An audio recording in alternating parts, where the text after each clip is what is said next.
panahon, nagkaroon ng ilang controversy tungkol sa mga itlog. Kung ito ba ay nakapagpapalusog o hindi, lalo na kung may kaugnayan sa kolesterol at pagtaas ng timbang. Ang iba ay nagsasabi na maaari itong makapag-trigger ng heart attack. At ang mga taong nais na bumaba ang timbang ay karaniwang inaalis ang mga itlog sa kanilang diet. Clever You will crack the myths behind the eggs, lalo na ang pula sa itlog or egg yolks. Plus, by the end of this video, ipapaalam namin sa iyo kung ano ang mangyayari kapag kumain ka ng 3 itlog sa isang araw. Pero bago tayo magsimula, huwag kalimutang mag-subscribe sa aming channel, i-like ang aming video at i-turn on ang notification bell. Now, you won't miss any of our new videos. Ang mga itlog ay naglalaman ng lahat ng mga nutrisyon na kailangan ng ating katawan.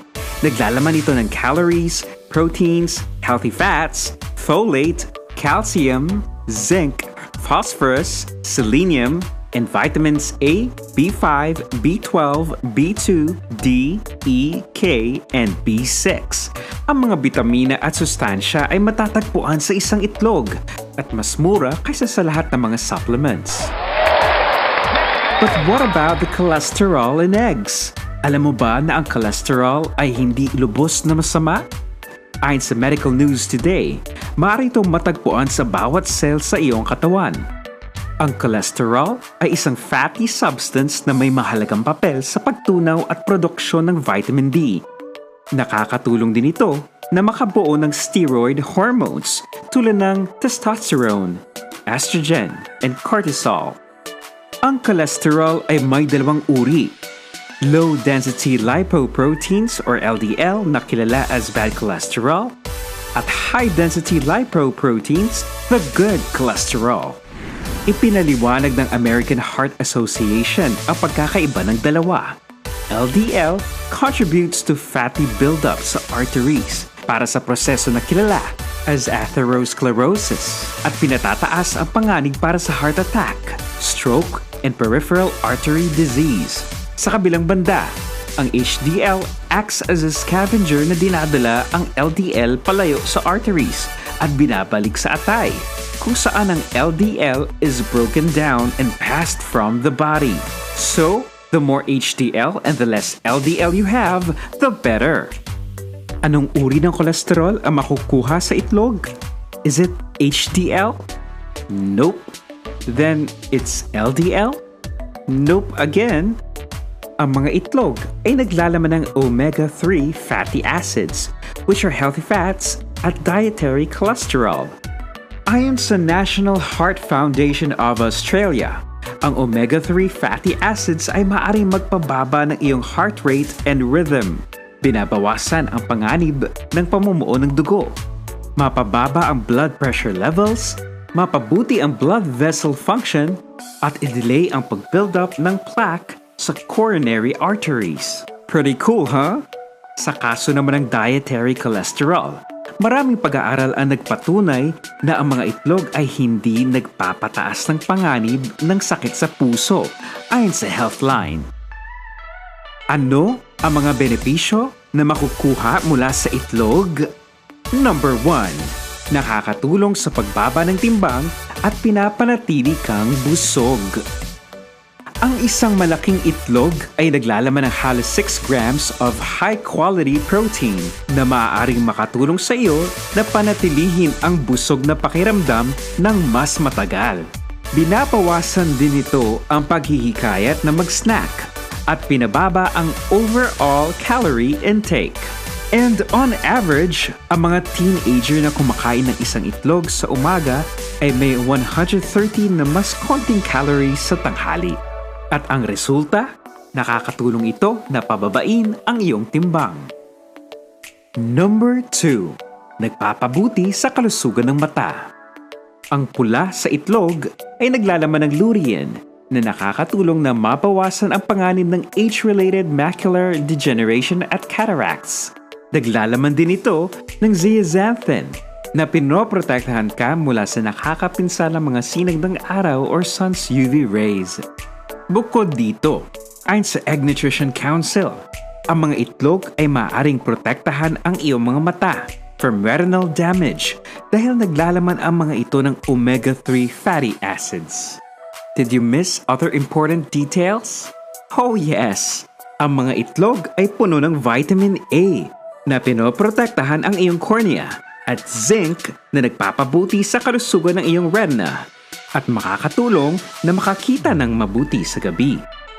Number 3. Pinapanatiling malusog ang iyong mga buto. Isang pag-aaral ang isinagawa ng Department of Food and Technology sa Hanseo University na nagmumungkahi na ang mga pula sa itlog ay nagpapabuti sa bone metabolism at maiiwasan ang panganib ng osteoporosis. Gayon din, ang lahat ng mga itlog ay naglalaman ng vitamin D upang maprotektahan ang iyong mga buto, phosphorus upang mapanatiling malusog ang iyong mga buto, at calcium upang mapabuti ang density ng iyong mga buto. Number 4. Pinapalakas at pinalulusog ang muscles. Ang itlog ay naglalaman lamang ng 72 calories. Karamihan dito ay nasa form ng protein. Ang iyong katawan ay dapat magkaroon ng protein upang ayusin at mag-build ng muscle cells. Ang mga itlog ay perfect fuel for your muscles. Number 5. Pinipigilan ang kakulangan sa iron. Ano ang iron deficiency at ano ang ginagawa nito sa iyong katawan? Nangyayari ito kapag wala kang sapat na iron sa iyong katawan at mababa ang iron levels pati na rin ang red blood cells. Kinakailangan ng iron para makapag-produce ng hemoglobin, ang bahagi ng red blood cells na nagdadala ng oxygen sa buong katawan. Paano mo mapapanatili ang tamang dami ng iron? Kumain ng mga itlog. Yes, they are sources of iron. Number 6. Tumutulong sa pagdevelop ng utak sa mga sanggol at fetus. Ang mga itlog ay hindi lamang mabuti para sa mga matatanda, kundi pati sa mga sanggol at kahit na sa mga fetus. Ang choline sa mga itlog ay kapaki-pakinabang para sa pagdevelop ng utak ng mga fetus. Ang pula sa itlog ay maaari ring makatulong na maiwasan ang birth defects sa panahon ng pagbubuntis. Ang vitamin B ay mahalaga para sa pagdevelop ng spinal cord at fetal nervous systems. Nakakatulong din ito na maiwasan ang breast cancer ayon sa isang pag-aaral. Kaya ang itlog ay sensory food para sa utak. Ngunit dapat nating masusing tingnan ang pagkain na ipinapartner natin sa mga itlog na may maraming unsaturated and trans fats. For example, eggs with ham, bacon, or hot dogs. Ito ang naobserbahan ng National Heart Foundation of Australia na inirekomenda nila na i-match ang mga itlog with a healthy option. Ngunit tandaan na hindi lahat ng mga itlog ay pare-pareho. Ayon sa Healthline, mayroong 4 na uri ng mga itlog at ang kanilang nutritional contents ay magkakaiba. Ito ay depende kung paano pinalaki ang mga manok at kung ano ang pinapakain sa mga ito. Number 1. Conventional eggs. Ang mga manok ay pinapakain ng butil o grain, supplemented with vitamins and minerals at ang mga itlog ay matatagpuan sa mga supermarket.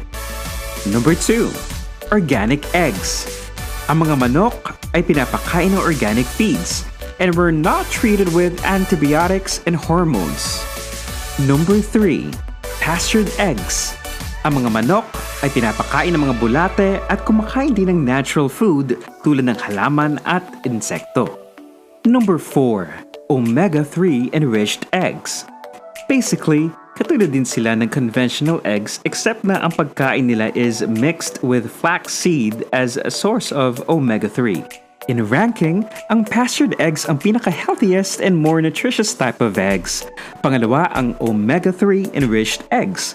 Pangatlo ang organic eggs at ang conventional eggs ay ang least healthy.